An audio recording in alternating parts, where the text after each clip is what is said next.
2-3 ദിവസം അടുപ്പിച്ച് വയനാടൊക്കെ ട്രാവൽ ചെയ്തിട്ട് വന്ന്. അപ്പൊ എനിക്ക് ഇതുവരെ മൈഗ്രെയിൻ പിന്നെ വന്നിട്ടില്ല.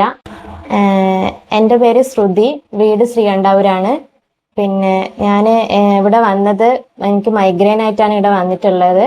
അപ്പോൾ എനിക്ക് എപ്പോഴും തലവേദന എന്ന് വെച്ചാൽ ടെൻഷൻ അടിക്കാൻ പറ്റില്ല, എന്തെങ്കിലും സ്ട്രെസ്, യാത്ര ചെയ്യുമ്പം ഒക്കെ തലവേദനയാണ്. ഞാൻ PSC പഠിക്കുന്ന കുട്ടിയാണ്. അപ്പോൾ ഉറക്കം ഒഴിയുമ്പോൾ രാത്രിക്ക് ലേറ്റ് ആയിട്ട് കിടക്കാൻ പറ്റില്ല, രാവിലെ എഴുന്നേറ്റ് പഠിക്കാൻ പറ്റില്ല, അങ്ങനത്തെ എല്ലാം പ്രശ്നം ഉണ്ടായിരുന്നു.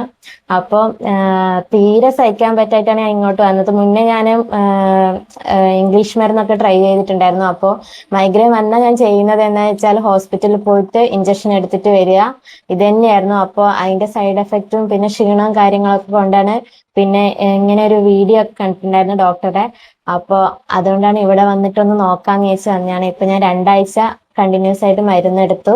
അത് കഴിഞ്ഞ് ഞാൻ ട്രാവലൊക്കെ ചെയ്തിട്ടുണ്ടായിരുന്നു. ട്രാവൽ ചെയ്യാനൊന്നും പറ്റില്ല, ബസ്സിലിരിക്കാൻ പറ്റില്ല, AC കാറിനാണെങ്കിൽ പിന്നെ AC ഇടാൻ പറ്റൂല, അങ്ങനത്തെ ബുദ്ധിമുട്ടൊക്കെ ഉണ്ടായിരുന്നു. ഇപ്പൊ ഞാൻ 2-3 ദിവസം അടുപ്പിച്ച് വയനാടൊക്കെ ട്രാവൽ ചെയ്തിട്ട് വന്ന്.